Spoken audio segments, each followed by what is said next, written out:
cherry. Another cherry.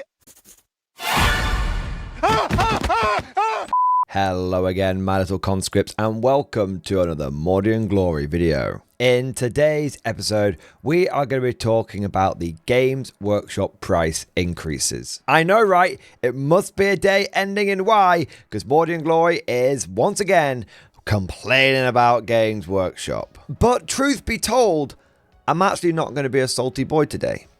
I am going to try and approach this quite objectively and try and understand why Games Workshop has raised the prices the way that they have. And on top of this, we're going to go a step further and look at how another company has approached the same challenges that Games Workshop faces, but they've done it in a very different way. So first things first, let's look at the statement put out by Games Workshop in regards to the latest price increases. A quick note on prices.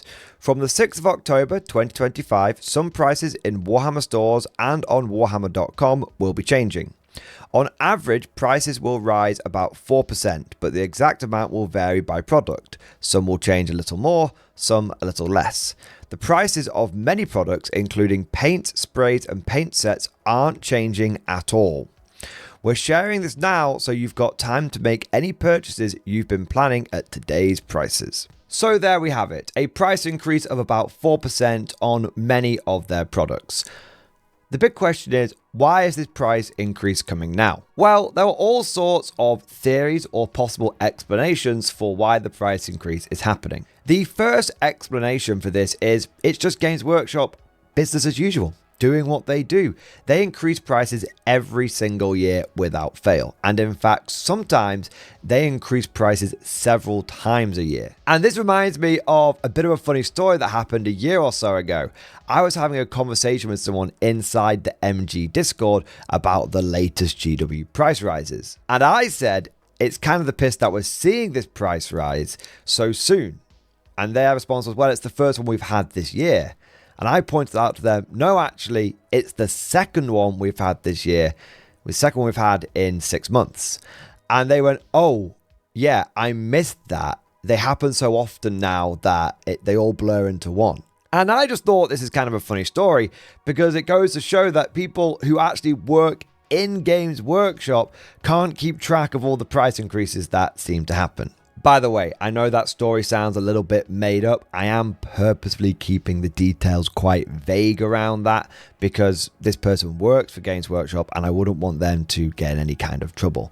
They didn't say anything that any normal person would think was out of the ordinary or was unreasonable, but of course we want to make sure we're looking after someone and their job. So that wasn't just a story that I made up and then everybody clapped. That was a genuine thing. So maybe it is just the fact that prices are going up because it's business as usual. But the real reason that everyone is saying, and obviously we don't know for sure, there's all sorts of rumors going around the internet of Games Workshop have said this to like people on their investors calls and all that kind of stuff. But the real reason people are saying that the prices have gone up is because of the US tariff situation. Now, I want to make something abundantly clear. This is a non-political channel. We like to leave all that stuff at the door because we don't want to just be arguing about that. I mean, we all have to deal with that kind of shit in our real lives. It's nice to keep this channel as a place where we can just leave all that at the door and we can just come together as wargamers. And I am going to continue that stance as well. So I won't be passing any judgment on the pros of tariffs or the negatives of tariffs. That's not what I'm here to do. And I'm in no way, shape or form qualified to do that. Yeah, I'm choosing to sit on the fence. The fence is comfy. I got splinters wedged up my ass, but I don't want to get down and bogged in the weeds with all that kind of stuff. But for those of you that don't know, US tariffs have been placed on the UK and many other countries, and in the UK, any goods that go into America are going to be charged a 10% tariff. Now, Games Workshop has acknowledged that tariffs are a thing and that they will be affecting their business, and they have said that they will approach these tariffs in their usual reasonable and practical way. Now, that was a few months ago,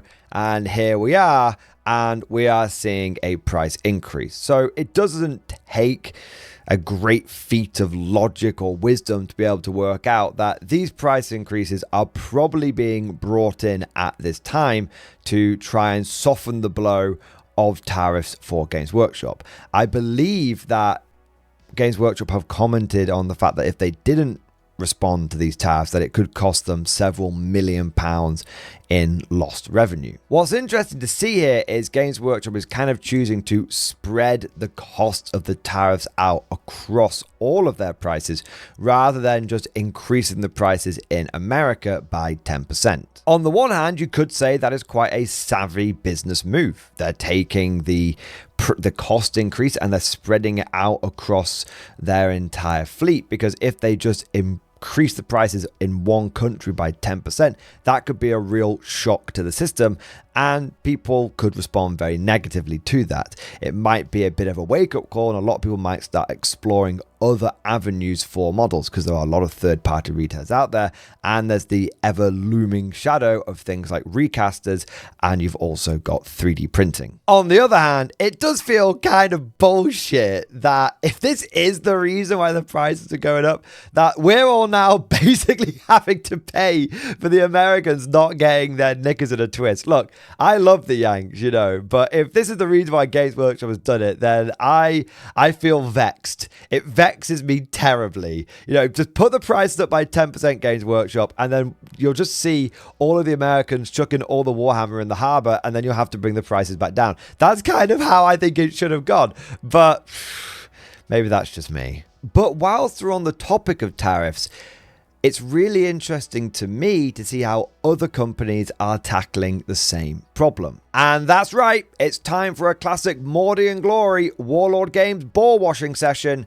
because I think the way that they have done it is really, really cool. Warlord Games sent out this newsletter and it said how we're dealing with minimizing the impact of tomorrow's change to US tariffs. So that we can continue to provide the service our customers expect, we are moving to a delivered duty paid service for US customers once the de minimis tariff exemptions are removed on August the 29th. Quick side note, I'm definitely saying de minimis wrong, but that was an exemption where the US didn't really pay a lot of attention to packages that were coming in that were $800 or less.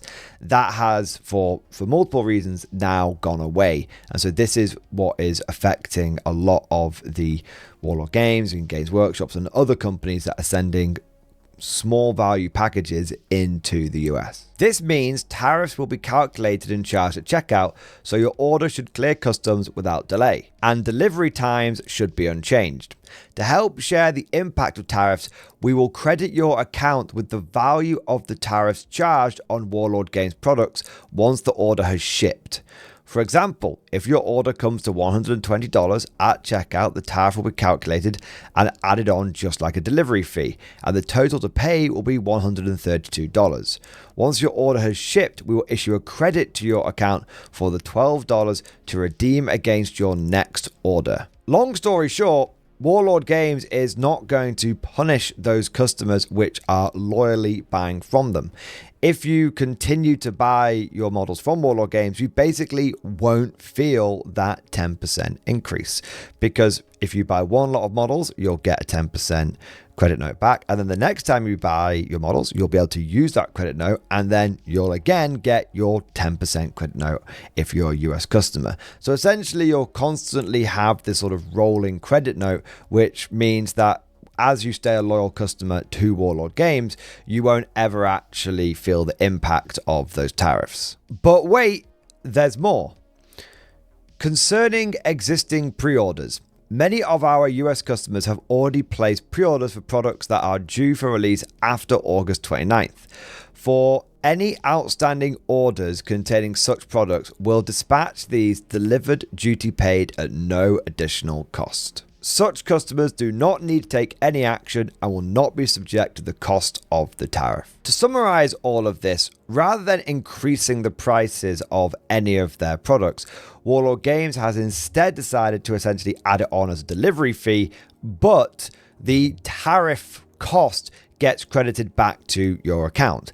And if you're someone that has already pre-ordered something, like a lot of the Conflict 47 stuff, which isn't shipping until September, then Warlord Games is just going to completely eat the cost of the tariffs. They're just going to take the 10% costs on the nose. It's really interesting to me to see as a consumer how these two different companies have chosen to tackle the same problem. One has decided to just generally increase prices across their entire empire, hoping that no one single impact will be a shock to the system. And the other has decided to do a more targeted solution, a more targeted approach, and essentially try and reward those customers that continue to purchase loyally.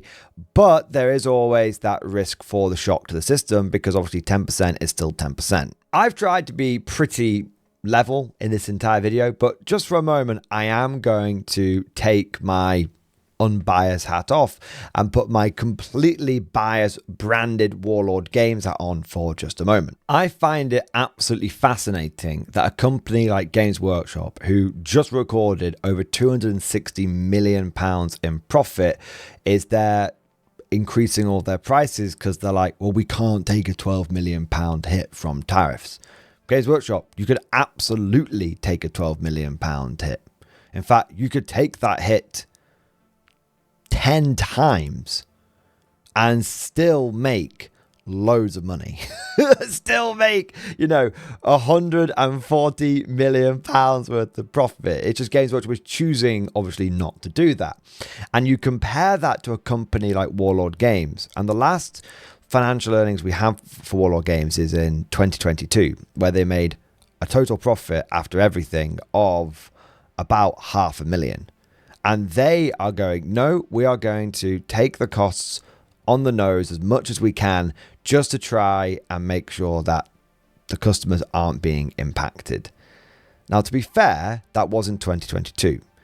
But even if we compare Warlord 2022 stats to Games Workshop 2022 stats, they made £160 million in 2022. So however you slice this, Warlord Games is a company which is a lot smaller than Games Workshop, but is still choosing to try and take the costs on the nose. Now, you might argue that Warlord Games is just a paragon of altruism, and they are doing this because they want to try and do what's right by the customer. And knowing the people at Warlord Games, I bet that is definitely going to be an element to it. But I know there's going to be another factor, one which Games Workshop kind of, well, for a long time hasn't had to really worry about, which is competition. By and large, Warlord Games makes historical miniatures. And historical miniatures are a relatively competitive environment. You can buy 28mm plastic World War I, World War II infantry from Warlord Games, but you can buy them from a whole bunch of other sources as well. As a result, Warlord Games kind of needs to be a little bit more on the toes. They have to try and go a bit more above and beyond the Call of Duty, because they have to try and make sure that they are appealing to their customers. They have to try and make sure that their customer base is staying loyal to them. If they just go around and start slapping a 10% increase on stuff, or just start going around adding like a 4 or 5% increase on everything, it's going to generate a lot of negative will. Not a lot of goodwill, shall we say. Now, with Games Workshop, people have kind of become a bit jaded about it, have just become resigned to like, oh, it's another price increase. Oh, you know, they do it every year. Doing it every year doesn't make it a good thing. It just makes it, like, just worse. You know, doing two bad things doesn't make it okay. It just makes you've done two bad things. So one of the things that really frustrates me when people say, oh, Games Workshop, you know, Legends, is just what they do. They did it to the Guard. Why are you complaining about them doing things like Deathwatch? And it's like, well, because doing two bad things doesn't make it okay. It just means you've done two bad things. So when you have something like competition, it can force companies to have to be better, to operate better. And this brings me back to Games Workshop, because there's one thing which a lot of people aren't talking about. It's what's not going up in price, which is the most interesting. Because Games Workshop said they weren't going to put the prices up on things like paint. And somebody on Reddit actually gave a good explanation for why this was the case, and it completely sort of blew my mind, and it kind of validates a lot of what I have been saying about Games Workshop recently, and the fact that we as consumers, we almost want to pray, we want to wish that there is some kind of big major competition to Warhammer 40k, because the moment that happens, Games Workshop will start doing better. So just to read this comment from Reddit, I think everyone is missing the most interesting part of the announcement. Paints aren't going up in price. Why is that interesting? It's interesting because GW didn't increase the price of their paints in 2022, 2023, or 2024 either. So they've increased the price of their models by a cumulative 20% over 4 years, and the paints are still the same price. Why is that? That's because GW have much more competition in the paints market. Lots of people use paints from different companies to paint their Warhammer models. You've got Army Painter, Vallejo, Too Thin Coats, AK Interactive, etc. The competition means that GW can't increase prices. Pissed off about GW price increases, buy some excellent plastic models from the competition. Pirate models from Firelock Games, Vikings from Victrix, Tolkien-esque fantasy from Oathmark, and lots more wonderful models from lots of other manufacturers and designers. Or you might just decide that you like the Warhammer models that much more than the alternatives that you'll pay the higher price anyway, and that's fine. I'll probably buy some myself. I don't have a Stomper yet, and I do want one. But it's only when people start buying models from other companies in much greater numbers will GW feel the competitive pressure to not increase prices. Obviously, this is just one random comment on Reddit, but logically it does make a lot of sense. Why does Games Workshop increase prices in some areas but not increase prices in others? There could be a whole myriad of reasons, but it stands to reason that they do have a lot more competition in the painting space. I myself have almost completely moved away from Games Workshop paints. I don't even use them for legacy paint schemes now.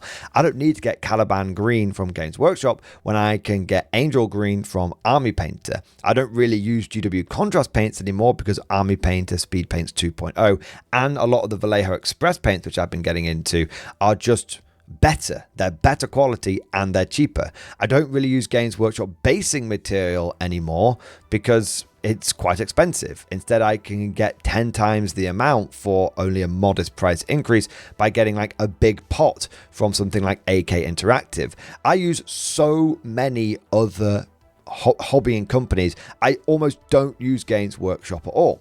The only thing that I actually use for Games Workshop these days is I like the Zandri Dust Spray.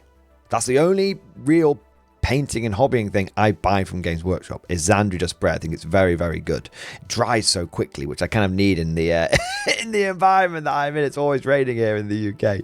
And it's this idea of Games Workshop operating in a pseudo-monopoly and them not having any competition, them really needing it, which is something which kind of lodged itself in my brain recently, and I've been banging on about it a lot, but I just can't help but think it would be quite a good thing. If Warhammer 40k starts getting some competition, if Games Workshop starts getting some competition, then they're going to have to start operating in a different way. And ideally, that will mean they're going to have to start operating better. And what's kind of funny is we have seen Games Workshop respond to threats in very consumer-friendly ways. We've seen this before in the past. If you're someone that's only joined in 10th edition, you might not be aware of a lot of this kind of stuff. But back in sort of 6th/7th edition, Warhammer 40k started doing really, really badly.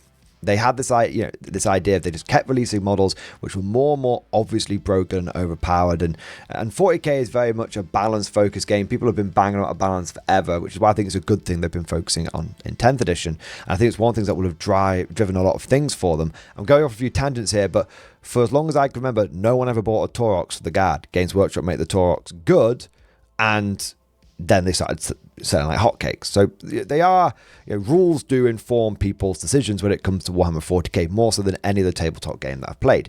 But when Games Workshop's gone too far and they've used sales creep, they've used power creep to hard push sales. I think they've got a lot better at doing it more subtly now. They didn't make the talks itself much better, but they made what could go in the talks better. And that's a big difference. Things like detachments, having the Emperor Kazakin, all that kind of stuff. But when Games Workshop has been under threat, they have actually quite quickly, quite rapidly given us, the consumers, a good deal. If you weren't around before 9th edition, you won't remember the old start collecting boxes that Games Workshop did. They did these at the launch of 8th edition, and they were very, very proud about why they did them. They were like, we want to make Warhammer 40k more affordable. We want to make it so there's a lower barrier to entry. We want these to be the places where people start collecting. And by and large, not always, but by and large, a lot of these start collecting sets were actually really, really good places to actually start collecting. Sounds crazy, but they were actually good. These were the proto combat patrols. Back in the day, for £50, you got a Lehman Russ battle tank, a squad of 10 a battle tank, a Lyra's battle tank, a squad of 10 Cadians, a heavy weapon team, not the full squad, just the one team, but still, a heavy weapon team, and a Commissar model for £50. That is an insane deal. But it wasn't just an insane deal by today's standards, it was an insane deal by those standards as well. The old AdMech Combat Patrol that used to have like an Onaga Dune Crawler in it and a Tech Priest, and you also got some Skitarii in it. You paid for the Onaga Dune Crawler and everything else was basically free. It was an amazing deal. Really, really good. And it wasn't just the fact that you were getting a very steep discount. It was also the fact that the models themselves were good for you as a new player. Now, let us compare and contrast that to the latest series of Combat Patrols, which seem to be A, more expensive, and B, just riddled with filler models. The old start collecting sets were all killer, no filler. Then we moved over to the first generation of sort of Combat Patrols, like the old Guard one, for example. And yeah, we lost the Lehman Russ, and yeah, the price went up, but we still had lots of models that were considered very useful. There wasn't really any filler in there. You got a Sentinel, you got a Field Arms battery, you got a platoon of Cadians. That was great. And then compare that to the new Combat Patrol, and it's a bunch of Horses and some Kazakin and a command squad that can't even join anything, and it's an absolute bag of wank. It's awful. Now, why have the start? It's a bad start for you as a player. If you buy that Combat Patrol, Games Workshop is actively sending you down the wrong route. And I think it's quite sinister. I think they send you down the wrong route so that later on you have to go and buy more models to correct the mistake of getting the Combat Patrol. Because if you're a new player, you don't know that's the wrong box to buy. It's kind of crazy. Why doesn't that Cadian squad have that Cadian command squad have anything it can join in the new Combat Patrol? Because they want to make you go out and buy the stuff that it needs to join. It's bad, man. It's really bad.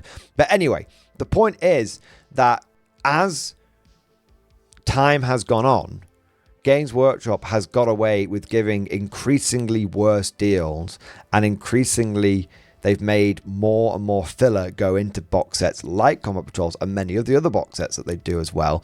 And it's because they don't really have any competition. Now, if you compare the current Combat Patrol to something like a Warlord Games starter army, which is literally all killer, no filler. It's an entire army for the set, and we're talking a full army. We're not talking a few points. We're talking you buy this one army, this one starter box set. You've got everything you need for that army. You never need to add another model to it. It's the same price as Combat Patrol. It's kind of crazy. Now, the whole point of this unhinged rant isn't just to have a go at GW and to start glazing a Warlord again. No, nothing like that whatsoever. The whole point of this is people often use this term, vote with your wallet. And they use that as basically a call to boycott Games Workshop. And that's not necessarily what you should be doing in any way, shape, or form. To me, voting with your wallet is much more nuanced. You can still buy things from Games Workshop and still vote with your wallet, but you just are very clear about what you buy. For example, I don't buy Warhammer 40k stuff at the moment because I think that it's just massively overpriced. And I've been pretty good at sticking to that for a couple of years now. But I still buy things for Old World. Why? Because things like the Old World battalions have been a fantastic deal. think a lot of the old world infantry boxes have been a fantastic deal. So I buy stuff over there to show Games Workshop, hey, look, you give me good deals, I'll buy your stuff. But then I don't buy things for 40k because I'm like, no, I'm trying to show you Games Workshop, those prices need to come down. I'm not going to buy that new Combat Patrol. I had the old one. I'm not going to buy the new one because I don't think that's good for the consumer. And it also means you don't just stop buying tabletop games. It means you go and support other companies that might offer some competition to Games Workshop, whatever that may be. Whether that is going and buying something for Bolt Action, or going and buying something for Conquest, or going and buying something for Conflict 47, or whatever it may be, with whatever company it may be, we have seen that Games Workshop responds to threats by trying to win customers back. And we've seen that Games Workshop doesn't increase prices where they are suffering from competition. And so we really kind of need to, we're holding out for Hero. We're holding out for Hero. We're holding out for someone, anyone to come in here and be some big competition to Games Workshop. Because I think if that happens, then this whole, oh, they just increase prices every single year, it's what Games Workshop does, I think that goes away overnight, and I think we start seeing the prices coming down. People say, oh, the prices never come down from Games Workshop. GW never does any sales. They would do if they felt like they had to get your money. And if Games Workshop did do sales, did do discounts, all that kind of stuff, then I would start buying Warhammer 40k again. I vote with my wallet. I vote both positively and negatively, but I do vote with my wallet. And I'll tell you right now, if Games Workshop came out with a Guard Combat Patrol that was 100 quid, that came with a Lehman Russ, a heavy weapon team, and a full platoon of Cadians, I would go out and buy 3 of them, and I'd tell everyone that I knew, go out and buy this. Is the best Combat Patrol. It's the best way of starting your Guard army. But of course, all of that is just like my opinion, man. Let me know what you guys think down in the comment section below. What do you think of these new price increases? What do you think about how other companies are handling it? What do you think about Games Workshop getting some competition? If you enjoyed today's video, then don't forget to go ahead and smash that like button, and also subscribe to never miss an episode. Would you like to know more? If so, then please consider becoming a channel member or patron. By supporting the channel, not only will you be doing your part, but you'll also be helping me create more content for your viewing pleasure and unlocking a whole host of perks. You get everything from a badge next to your name, custom emojis, but the big one is access to the Mordian Glory Discord server, an online community with almost 2,500 active members. It's always popping off in the MG Discord. We've got channels for army lists, hobbying, tactics, stories, and even a pretty spicy meme section as well. For all you greenhorns that wanted to see the Mordian glory hole, today is your lucky day.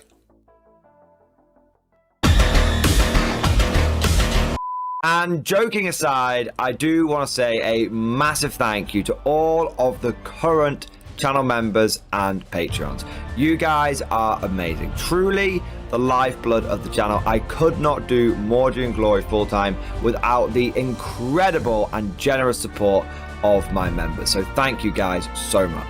And last but certainly not least, I want to say a personal thank you to all of my top tier Patreons. These are the War Masters, the people who have truly gone above and beyond the call of duty. So a heartfelt thank you to Redfield, 32, Jurgens, Miasma, Try Again, Bragg, RJ, Scorpion, Bonbon Vert, Lord Pryor, Nicholas Walsh, John Stubbs, Guardian, Varney, Sword, Fish Trombone, Picklock, The Forged. Seriously guys, thank you from the bottom of my heart. Your support is incredible and it makes a huge difference. Thank you so much. That's all for now. Hope you've all enjoyed today's video, and of course, as always, see you guys next time.